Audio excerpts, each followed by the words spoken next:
আসসালামু আলাইকুম। আশা করি সবাই ভালো আছি। আজকে আমি যে টপিকটা নিয়ে আলোচনা করব সেটা হচ্ছে যে গ্লুকোমা। ঠিক আছে? এই গ্লুকোমাটা হচ্ছে একটা আইয়ের ডিজিজ। কখন হবে? যখন আইয়ের যে ইন্ট্রাঅকুলার প্রেশার সেটা মোর দেন 21 মিলিমিটার মার্কারি হয়ে যাবে। তো এটা নরমাল লেভেল কত? নরমাল ইন্ট্রাঅকুলার প্রেশার সাধারণত 16 +-5 হিসেবে বলা যায়। 11 টু 21ও বলা যায়। তো এই যে ইন্ট্রাঅকুলার প্রেশার এগুলো মেনটেন করে কে আইবলের ভিতরে? ২ টা ফ্লুইড। একটা হচ্ছে অ্যাকুয়াস হিউমার আরেকটা হচ্ছে যে ভিট্রিয়াস হিউমার। আমি সংক্ষিপ্ত করার জন্য আইবলের স্ট্রাকচারটা পুরো আঁকি নাই, তবে এটা থেকে আমি বলে দিব যে এটা হচ্ছে আয়ের অ্যান্টেরিয়র সেকশন। ঠিক আছে? লেন্স থেকে সামনে পর্যন্ত, লেন্স থেকে পিছিয়ে রেটিনা পর্যন্ত সেটা হচ্ছে পোস্টেরিয়র সেকশন। পোস্টেরিয়র সেকশনের মেইন ফ্লুইড হচ্ছে যে ভিট্রিয়াস হিউমার, আর অ্যান্টেরিয়র সেকশনের মেইন যে ফ্লুইড সেটা হচ্ছে অ্যাকুয়াস হিউমার। আজকে মেইনলি অ্যাকুয়াস হিউমারের সিনথেসিস, এটা যে আউটফ্লো সেগুলো নিয়ে আলোচনা করব। তাইলে প্রথমে আসি, এই যে অ্যান্টেরিয়র সেকশন বললাম এটাকে আবার দুইটা ভাগ করা যায়। একটা হচ্ছে আইরিসের সামনে, আইরিসের পিছে। আইরিসের সামনের অংশটা হচ্ছে যে অ্যান্টেরিয়র চেম্বার। ঠিক আছে? এটাকে আরেকটা নামে কি দেখা যায়? Anterior chamber. আর এটার নাম হচ্ছে পোস্টেরিয়র চেম্বার। এবং অ্যাকুয়াস হিউমার সিনথেসিস হয় পোস্টেরিয়র চেম্বারে, ড্রেনেজ হয় অ্যান্টেরিয়র চেম্বার থেকে। ঠিক আছে? তাহলে আসুন আমরা প্রথমে সিনথেসিসটা পড়ি। সিনথেসিস পড়ার জন্য একটা কিছু স্ট্রাকচার সম্বন্ধে আমাদের আইডিয়া নিয়ে ফেলতে হবে। সেটা হচ্ছে যে এই যে এটা হচ্ছে যে পুরোটাই একটা হচ্ছে সিলিয়ারি বডি। ঠিক আছে? সিলিয়ারি বডির মধ্যে কী কী আছে? সিলিয়ারি মাসেল আছে। মাসেল আবার দুইটা প্রকারভেদ আছে, একটা হচ্ছে লঙ্গিচুডিনাল মাসেল আর কিছু সার্কুলার মাসেল থাকে। কিছু সিলিয়ারি ব্লাড ভেসেলস থাকে, কিছু সিলিয়ারি স্ট্রমা থাকে, আবার সিলিয়ারি অ্যাপিথেলিয়ামও থাকে। ঠিক আছে? এগুলো হচ্ছে পুরোটাই সিলিয়ারি বডি। তো এই যে অ্যাকুয়াস হিউমার সিনথেসিস, এই সিনথেসিসটা হয় সিলিয়ারি অ্যাপিথেলিয়াম থেকে। ইট মিনস সিলিয়ারি যে সেলগুলো আছে অ্যাপিথেলিয়াল, এখান থেকে। তাহলে প্রথমে শুরুটা কীভাবে হয়? যে একটা অ্যাপিথেলিয়াল সেল, আমরা জানি যে কোনো একটা সেলের একটা ইম্পর্টেন্ট গুরুত্বপূর্ণ পাম্প থাকে। সেই পাম্পটা কি? Sodium potassium pump. Sodium potassium পাম্পের কাজ হচ্ছে সোডিয়াম বের করে দেওয়া, কয়টা? 3টা, আর পটাশিয়াম ভেতরে ঢোকানো। ঠিক আছে? এটা হচ্ছে একদম সোডিয়াম পটাশিয়াম পাম্পের মেইন মেকানিজম। সো এই সিলিয়ারি বডির যে অ্যাপিথেলিয়াম, সিলিয়ারি অ্যাপিথেলিয়াম, এখানে কি ঘটে? এই ঘটনাটা ঘটে, সোডিয়াম পটাশিয়াম পাম্প দিয়ে কি হয়? সোডিয়ামগুলো বাইরে চলে আসে। এখন সোডিয়াম কি? Positively charged ion. ঠিক আছে? এই পজিটিভলি চার্জড আয়ন যখন এখানে চলে আসে, এটার সাথে নেগেটিভলি চার্জ আয়নও বের হয়ে আসে। ঠিক আছে? নেগেটিভলি চার্জ আয়নগুলো কি? ক্লোরাইড। তো এই দুইটা তাইলে এখান থেকে বেরিয়ে চলে আসলো। তো এই দুইটা যখন এখানে আসে তখন এখানের যেই অসমোটিক পার্টিকেল এগুলো বেড়ে যায় না, যার কারণে এখান থেকে কিছু ফ্লুইড তারা টেনে এখানে নিয়ে আসে, বা এই স্পেসটাতে পোস্টেরিয়র চেম্বারে ফ্লুইড টেনে নিয়ে আসে। অসমোটিক্যালি অ্যাক্টিভ সাবস্টেন্স এরা, এই জন্য।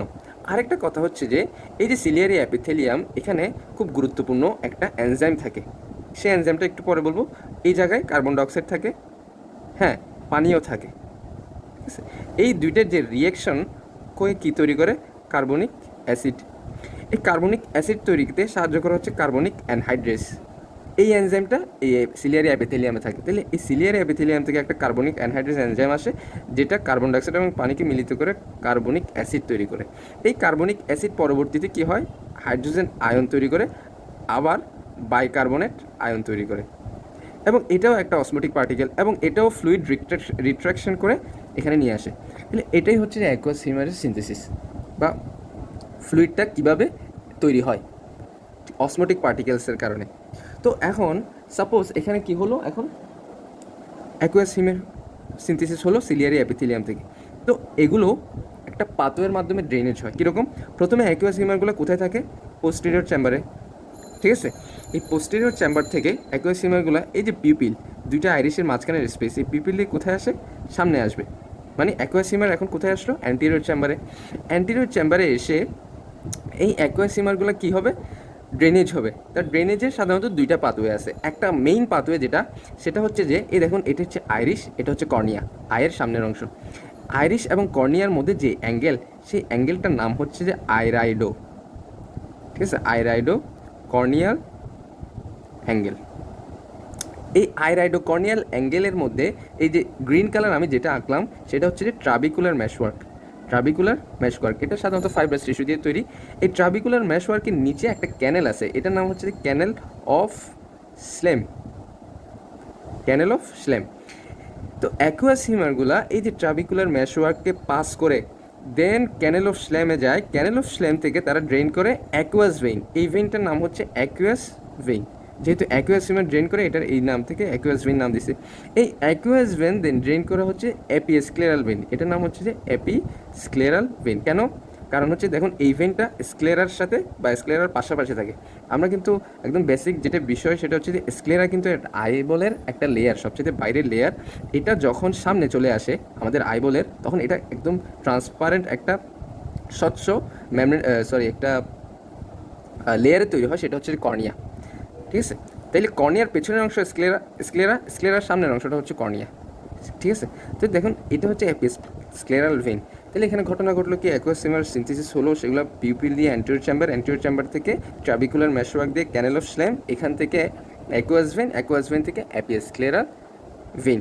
এখান এভাবে অ্যাকুয়াস হিউমারগুলো ড্রেনেজ হয়ে যায় যখন এখানে প্রেশার বেড়ে যায় সাধারণত। তো এটা এই পাথওয়ের মাধ্যমে 90% অ্যাকুয়াস হিউমার ড্রেনেজ হয়ে যায়, বাট বাকি 10-15% এগুলো ড্রেনেজ হয় কীভাবে? এগুলো আরেকটা পাথওয়েতে ড্রেনেজ হয়। সেই পাথওয়েটা কি? সেই পাথওয়েটা হচ্ছে যে ইউভি স্ক্লেরার পাথওয়ে বলা হয়। ঠিক আছে, সেই পাথওয়েটা হচ্ছে কিছু অ্যাকুয়াস হিউমার এই যে আইরিশের যে অ্যাঙ্গেলটা, সেই অ্যাঙ্গেল দিয়ে কোথায় চলে আসে? সিলিয়ারি বডি থেকে গিয়ে তারা এখানে এই জায়গায় চলে আসে, করয়েড জায়গাটা চলে আসে, এই করয়েড থেকে তারা আবার স্ক্লেরাল ভেনে চলে যায়। এটার নাম হচ্ছে যে ইউভি স্ক্লেরাল পাথওয়ে। ইউভি কেন? ইউভি স্ক্লেরাল পাথওয়ে, ইউভি হচ্ছে সিলিয়ারি যে বডি সেটাকে বোঝায় সাধারণত, আইরিশ সিলিয়ারি বডি এই জায়গাটাকে। তো ইভি স্ক্লেরাল পাথওয়ে হচ্ছে যে 2 নম্বর পাথওয়ে। 1 নম্বর পাথওয়ে হচ্ছে যে আইরাইডোকর্নিয়াল অ্যাঙ্গেল দিয়ে ট্রাবিকুলার মেশওয়ার্কের পাথওয়ে। 2 নম্বর পাথওয়ে হচ্ছে ইউভি স্ক্লেরাল পাথওয়ে। ঠিক আছে, তাইলে এটা হচ্ছে যে অ্যাকুয়াস হিউমার সিনথেসিস এবং ড্রেনেজ। এখন কথা হচ্ছে যে এই অ্যাকুয়াস হিউমারের ইম্পর্টেন্সটা কোথায়? এটার ইম্পর্টেন্স হচ্ছে যে এটা নিউট্রিশন দিতে হেল্প করে। কীরকম? এখানে কী কী থাকে কম্পোনেন্টে? Glucose, amino acid, vitamin C, lactate, এগুলো থাকে। এগুলো কাদেরকে নিউট্রিশন দেয়? যেগুলো হচ্ছে অ্যাভাস্কুলার স্ট্রাকচার আইবলের মধ্যে কী কী আছে? একটা হচ্ছে লেন্স, হ্যাঁ, আরেকটা হচ্ছে যে এই কর্নিয়া। এগুলো হচ্ছে অ্যাভাস্কুলার, অর্থাৎ ব্লাড থেকে এরা নিউট্রিশন পায় না। তাহলে নিউট্রিশন পাওয়ার উপায় কার থেকে পাবে? অ্যাকুয়াস হিউমার থেকে। তো সামহাও কোনো কারণে অ্যাকুয়াস হিউমার প্রোডাকশন বেড়ে যেতে পারে অথবা ড্রেনেজ কমে যেতে পারে। এই দুইটা কারণে ইন্ট্রাকুলার প্রেশার সাধারণত মেইনলি বাড়ে। ঠিক আছে, তো এই যে অ্যাকুয়াস হিউমারের প্রোডাকশন বেড়ে গেলো অথবা ড্রেনেজ কমে গেলো, যার কারণে মেইন যে ঘটনাটা ঘটছে যে ইন্ট্রাকুলার প্রেশার বেড়ে গেছে, এটাকে বলা হয় গ্লুকোমা। তো এখন কিছু কিছু ড্রাগ আছে যে ড্রাগগুলো গ্লুকোমা রিলিফ করতে সাহায্য করে, এবং ড্রাগের অ্যাকশনও সেম। কীরকম? আউটফ্লো বাড়াবো অথবা সিক্রেশন কমাবো। ঠিক আছে, ঠিক উল্টা ঘটনাটা ড্রাগ দিয়ে আমি যদি করতে পারি তাহলে গ্লুকোমাটা রিলিফ হবে। তো এখন আমি এই ড্রাগগুলো মেকানিজম, এদের রিসেপ্টর কোথায় কোথায় থাকে সেগুলো নিয়ে একটু ডিটেলস আলোচনা করবো। তাইলে প্রথমে আসি, আমরা গ্লুকোমা রিলিফ করার জন্য আউটফ্লো বাড়াবো এরকম কী কী ড্রাগ দিতে পারি। ঠিক আছে, প্রথমে আসে আমরা কিছু ড্রাগ, যেমন পাইলোকার্পাইন, কার্বাকল, ফিজিস্টিগমিন, এগুলো আমরা আগে পড়ছি, এবং এগুলোকে বলা হয় কোলিনোমিমেটিক ড্রাগ। এবং কোলিনোমিমেটিক ড্রাগের মধ্যে এই দুটো হচ্ছে ডাইরেক্ট অ্যাক্টিং, ইট মিনস এটা ডাইরেক্টলি রিসেপ্টরের সাথে বাইন্ড করবে, আর এটা হচ্ছে ইনডাইরেক্ট অ্যাক্টিং, মানে হচ্ছে এটা অ্যাসিটাইলকোলিন এস্টারেজ ইনহিবিটর। ফিজিস্টিগমিনটা হচ্ছে যে অ্যাসিটাইলকোলিন এস্টারেজ ইনহিবিটর। তাহলে এখন দেখি, মোট কথা হচ্ছে যে এরা প্যারাসিম্পেথেটিক অ্যাক্টিভিটি বাড়াবে। তাহলে আমরা দেখবো এখন এখানে প্যারাসিম্পেথেটিক রিসেপ্টর কী কী আছে। আমরা সাধারণত কালো কালার যে রিসেপ্টরগুলো, সেগুলো হচ্ছে প্যারাসিম্পেথেটিক রিসেপ্টর। দেখি কোথায় কোথায় আছে। একটা হচ্ছে যে এখানে আছে, এই যে এই মাসেলটা আমি গোল করে আঁকলাম, এটা হচ্ছে যে সার্কুলার মাসেল অফ আইরিশ। যেমন আমি অনেকবার বলছি যে একটা আইবলের মধ্যে আইরিশের 2 ধরনের মাসেল থাকে, একটা সার্কুলার মাসেল, একটা রেডিয়াল মাসেল। সার্কুলার মাসেলে এই M3 রিসেপ্টরগুলো থাকে, আমি অনেকবার বলছিলাম। সো এই কালোটা হচ্ছে যে M3 রিসেপ্টর। এখানে সিলিয়ারি মাসেলের রিসেপ্টর আছে আবার, সেটা হচ্ছে M3 রিসেপ্টর। তাহলে এই ড্রাগগুলো যখন আমরা দিই, খেয়াল করবেন অ্যাসিটাইলকোলিনের ফাংশন কিন্তু বেড়ে যায়, মেইনলি সিলিয়ারি মাসেলে অ্যাসিটাইলকোলিনের ফাংশন বেড়ে যায়। M3 হচ্ছে GQ protein, it means ciliary muscle contraction করবে। তাহলে বিষয়টি কী হয় জানেন? এই যে সিলিয়ারি মাসেল, এটা যখন কন্ট্রাক্ট করে তখন এই আইরিশটাকে ধরে একটু দূরে টেনে নিয়ে আসে, মানে একটু বাইরে পেছনের দিকে নিয়ে আসে। তো এই আইরিশটা যদি এই জায়গা থেকে এই জায়গায় চলে আসে, ইট মিনস ট্রাবিকুলার যে এরিয়াটা, এটা আরও ওয়াইড হয়ে যাবে না? ওয়াইড হয়ে গেলে ড্রেনেজটা বাড়বে কি না? ড্রেনেজ বাড়বে। ঠিক এই যে কুলিনোমিমেটিক ড্রাগ, এটার ফাংশন হচ্ছে যে the contraction of ciliary muscle, Irish pulled away from the trabecular meshwork, increased drainage of aqueous humor. ঠিক আছে, তাহলে এই জিনিসটা আমরা ইজিলি বুঝলাম। আর এই যে দুইটা আলফা অ্যাগনিস্ট যেমন অ্যাড্রিনালিন বা ডিপিভেফেরিন, আলফা অ্যাগনিস্ট হচ্ছে non selective. It means non selective মানে এটা আলফা 1-এর সাথেও বাইন্ড করে এবং আলফা 2-এর সাথেও বাইন্ড করে স্টিমুলেশন করবে। তো এরা কীভাবে কাজ করে? এরা আলফা অ্যাগনিস্টগুলো সাধারণত দুইভাবেই কাজ করতে পারে, একটা হচ্ছে ইনক্রিজ আউটফ্লো আর ডিক্রিজ সিক্রেশন।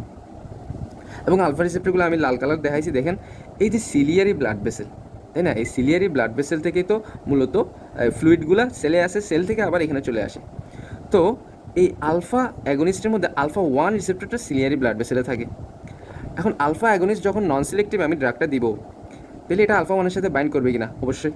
তাহলে এখানে আলফা 1-এর সাথে ড্রাগটা বাইন্ড করলো এবং আলফা 1 ভেসো কনস্ট্রিকশন করে। তাহলে ভেসেল সিলিয়ারি বডির যে ভেসেলটা সেটা যদি কনস্ট্রিকশন হয়, তাহলে ফ্লুইড যে আউটফ্লোটা, ফ্লুইড আউটফ্লো কমে যাবে। ইট মিনস অ্যাকুয়াস সিমার সিনথেসিস কমে যাবে। তাহলে এভাবে সে সিনথেসিস কমায়। আউটফ্লো কীভাবে বাড়ায়? আউটফ্লো হচ্ছে আলফা 2-এর মাধ্যমে বাড়ায়। আলফা 2 কী করে? এই যে ইউভিএসক্রাল পাথওয়েটা বললাম আমি, এই যে অ্যাকুয়াস সিমারের 2 নম্বর পাথওয়ে, এই পাথওয়েতে যেহেতু এই ট্র্যাভিকুলার মেশওয়ার্ক সামহাউ ব্লকড, তাইলে কী করে? দ্বিতীয় পাথওয়েতে অ্যাকুয়াস সিমার ড্রেনেজ বাড়ায় দেয়, আউটফ্লো বাড়ায়। ঠিক আছে, তাইলে এই ড্রাগগুলো আউটফ্লো কীভাবে বাড়ায়? ইউভিএসক্রাল পাথওয়েতে। প্রোস্টাগ্ল্যান্ডিন, ল্যাটানোপ্রোস্ট, বিমাটোপ্রোস্ট অ্যান্ড ট্রাবোপ্রোস্ট, এই ড্রাগগুলো স্ক্লেরাল পাথওয়েতে কী করে? ড্রেনেজটা বাড়ায়। আচ্ছা, এরপর আসেন 2 নম্বর, যেটা অ্যাকুয়াসিমার সিক্রেশন কীভাবে কমাবো, কীভাবে কমানো যায়। খেয়াল করুন, অ্যাকুয়াসিমার সিক্রেশন কোথা থেকে হয় সেটা যদি আমরা দেখি, বাকিটা সব বুঝবো। দেখি কোথায় কোথায় হয়। এই দেখুন, সিলিয়ারি অ্যাপিথেলিয়াম থেকে হয়, আমরা জানি। এবং এখানে একটা রিসেপ্টর থাকে, সেটা হচ্ছে যে বিটা 2 রিসেপ্টর। বিটা 2 রিসেপ্টর থাকে সিলিয়ারি অ্যাপিথেলিয়ামে। আরেকটা রিসেপ্টর থাকে, সেটা কি? Alpha 2 receptor. ঠিক আছে, আরেকটা পাথওয়েতে সে সিনথেসিস করে কীরকম? অর্থাৎ কার্বনেট আয়ন, বাইকার্বনেট আয়ন তৈরি করে সে অ্যাকুয়াসিমারের সিক্রেশনটা বাড়ায়। তো এখানে যে বাইকার্বনেট আয়নটা বাড়তেছে কেন? এই যে কার্বনিক অ্যানহাইড্রেজ এনজাইমের জন্য। তাহলে আমি যদি দেখেন বিটা 2, একটা হচ্ছে যে এটা হচ্ছে জিএস মানে হচ্ছে যে এটা সিক্রেশন বাড়াবে, অ্যাকুয়াসিমার সিনথেসিস বাড়ায়। ঠিক আছে, তাহলে আমার এটাকে বিকে কী করতে হবে? ব্লক নাকি অ্যাগনিস্ট দিতে হবে? অবশ্যই ব্লকার। তাহলে আমি যদি বিটা ব্লকার ড্রাগ ইউজ করি, তাহলে অ্যাকুয়াসিমার সিনথেসিস বাড়বে না। তাহলে এই জন্য আমরা টিমোলোলোল এবং বিটাক্সালোল ইউজ করি। এখন আসেন আলফা 2। আলফা 2 হচ্ছে যে একটা জিআই প্রোটিন। জিআই কী করে? সাইক্লিক এএমপি কমায় দেয়। সাইক্লিক এএমপি কমানো মানে হচ্ছে ডিক্রিজ সিনথেসিস। তাহলে আমি কী করবো? আলফা 2 অ্যাগনিস্ট দিব নাকি আলফা 2 অ্যান্টাগনিস্ট দিব? অবশ্যই আলফা 2 অ্যাগনিস্ট, কারণ আমার এটার কাজ বাড়াইতে হচ্ছে, সিক্রেশন কমাইতে হচ্ছে। এটা এমনিও সিক্রেশন কমায়, অ্যাগনিস্ট দিলে আরও সিক্রেশন কমাবে। ঠিক আছে, তাহলে আমরা আলফা 2 অ্যাগনিস্ট দিব। কারা? অ্যাপ্রোক্লোনিডিন, ব্রিমোনিডিন। ঠিক আছে, এরপর আসেন আমরা আরেকটা কাজ করতে পারি, যে carbonic anhydrous inhibitor. It means আমি যদি এই এনজাইমটাকে ব্লক করে দিই, তাহলে এই রিয়াকশনটা হবে না। ইট মিনস বাইকার্বনেট আয়নও আসবে না। বাইকার্বনেট আয়ন আসলে এই যে অ্যাকুয়াসিমারের যে রিট্রাকশন সেটাও হবে না। ঠিক আছে, তাইলে আমরা এই ড্রাগগুলো কী কী? অ্যাসিটাজোলামাইড, ঠিক আছে, ডরজোলামাইড, এগুলো। আরেকটা কাজ করতে পারি যে ম্যানিটল। ম্যানিটলটা হচ্ছে একটা এই যে ব্লাড ভেসেলের ভিতর অসমোটিক্যালি অ্যাক্টিভ একটা, মানে এটা হচ্ছে যে হাইপার অসমোটিক একটা ড্রাগ। মানে এটি যখন বডিতে ইন্ট্রাভেনাস দিব, আইভি দিই সাধারণত, এটা ইন্ট্রাভেনাস দিলে এটা ব্লাডের অসমোলাইটে বাড়ায় দিবে। তো ব্লাড কী করবে? যেখান থেকে ফ্লুইড পাবে সেখান থেকেই ফ্লুইডগুলো কালেকশন করে ফেলবে। তাইলে এখানে যদি কোনো কারণে ইন্ট্রাওকুলার প্রেশার বেড়ে যায়, হ্যাঁ, তো এখানে আশেপাশে তো অনেক ব্লাড ভেসেলস আছে। সেই ব্লাড ভেসেলের সাপোজ আমি ধরলাম এটা একটা ব্লাড ভেসেল কর্নিয়ার উপর দিয়ে যাচ্ছে বা আয়ের ভেতরে আসে এই ব্লাড ভেসেলটা। এই ব্লাড ভেসেলটার ভেতরে যদি কোনো কারণে অসমোটিক পার্টিকেল বেড়ে যাবে, হাইপার অসমোলার হয়ে যায়, তাহলে এরা কী করবে? অ্যাকুয়াসিমারগুলোকে সে নিজের ভিতর টেনে নিবে। তাহলে অ্যাকুয়াসিমারের অ্যামাউন্টটা এখানে কমে যাবে, ইন্ট্রাকুলার প্রেশার কমে যাবে। এভাবে সাধারণত ম্যানিটল কাজ করে। এখন গ্লুকোমা হচ্ছে দুইটা টাইপস আছে। একটা হচ্ছে যে open angle glaucoma. Open angle মানে হচ্ছে যে এই যে অ্যাঙ্গেলটা, এটাই বোঝায় সাধারণত। ইট মিনস এই অ্যাঙ্গেলটা খোলা, তাও ইন্ট্রাকুলার প্রেশার বাড়তেছে। দুইটা কারণে হতে পারে। একটা হচ্ছে যে ওপেন অ্যাঙ্গেলটা আমি যদি বলি একটু, ওপেন অ্যাঙ্গেলটা সাধারণত দুইটা কারণে হতে পারে। একটা হচ্ছে যে সিনথেসিস বেড়ে যাচ্ছে, আরেকটা হচ্ছে যে ওপেন অ্যাঙ্গেলটা সাধারণত দুইটা কারণে, একটা হচ্ছে সিনথেসিস বেড়ে যায়, আরেকটা হচ্ছে পাথওয়েটা ব্লক থাকে। কোন পাথওয়ে? এই পাথওয়ে কেমনে ব্লক হতে পারে? যদি ট্রাবিকুলার মেশওয়ার্কের এখানে যদি কোনো সেল জমে, লাইক আর এই জায়গায় ইনফ্লামেশন হয়েছে, তাই না? ইনফ্লামেশন এরিয়াতে আমরা জানি ম্যাক্রোফেজ বা নিউট্রোফিল এগুলো জমে যায়, হ্যাঁ, তাহলে ম্যাক্রোফেজ নিউট্রোফিল যদি এখানে এই ট্রাবিকুলার ম্যাশওয়ারগুলোতে ব্লক করে থাকে বা কোনো কারণে এখানে হেমোরেজ হয়েছে, হেমোরেজ মিন্স আরবিসি বেশি বেশি এখানে ব্লক করে দিল, তাইলে এখানে ড্রেনেজটা হতে পারে না, ঠিক আছে, ডিক্রিজ ড্রেনেজ। তাহলে আমার কী করতে হবে, আমার এই তাহলে ওপেন অ্যাঙ্গেল গ্লুকোমাতে আমি সাধারণত ট্রিটমেন্ট দেবো ডিক্রিজ সিনথেসিস, অথবা এই পাথওয়েটা যাতে অ্যাক্টিভেট হয়, ইউভিস্কুলার পাথওয়ে, সেই পাথওয়েটা যাতে অ্যাক্টিভেট হয় সেরকম ড্রাগ দিব। আরেকটা আছে close angle glaucoma, closed angle, it means এই অ্যাঙ্গেলটা এমনিও ক্লোজ থাকে। কীরকম ক্লোজ? এটা হচ্ছে আইরিশের নর্মাল অবস্থান, এটা যদি আরও এরকম থাকে ইট মিনস, অথবা এই অ্যাঙ্গেলটা যদি আরও ছোটো হয়ে যায়, সেটা হচ্ছে যে ক্লোজড অ্যাঙ্গেল গ্লুকোমা।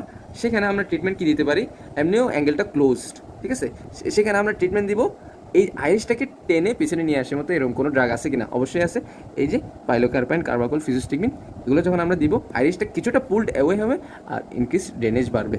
অথবা আমরা কি দিতে পারি, সেকেন্ড পাথওয়েটা অ্যাক্টিভেটেড দিতে পারি, অথবা আমরা কি দিতে পারি, ম্যানিটল দিতে পারি, ঠিক আছে, এগুলো দিয়ে আমরা ক্লোজড অ্যাঙ্গেল গ্লুকোমার ট্রিটমেন্ট করতে পারবো। এখন গ্লুকোমার যদি ট্রিটমেন্ট না করি কী হবে, দেখেন গ্লুকোমার ট্রিটমেন্ট যদি না করি, এটা যদি একটা আইবল হয়, হ্যাঁ, আইবলের পেছনে কিন্তু আমাদের রেটিনা আছে, যেটা হচ্ছে যে নার্ভ লেয়ার এবং অপটিক নার্ভ আছে। তাহলে এখানে যদি ইন্ট্রাওকুলার প্রেশার বেড়ে যায়, ঠিক আছে, এখানে যদি ইন্ট্রাওকুলার প্রেশার কোনো কারণে বেড়ে যায়, তাহলে কী ঘটনা ঘটবে, এরা অপটিক যে নার্ভ সেখানে প্রেশার দিবে, সেখানে প্রেশার দেওয়া মানে ভিজুয়াল আমাদের যে এই দেখার যে ক্ষমতা সেটা লস হয়ে যাবে, ইট মিনস ব্লাইন্ডনেস ডেভেলপ করবে। ধন্যবাদ।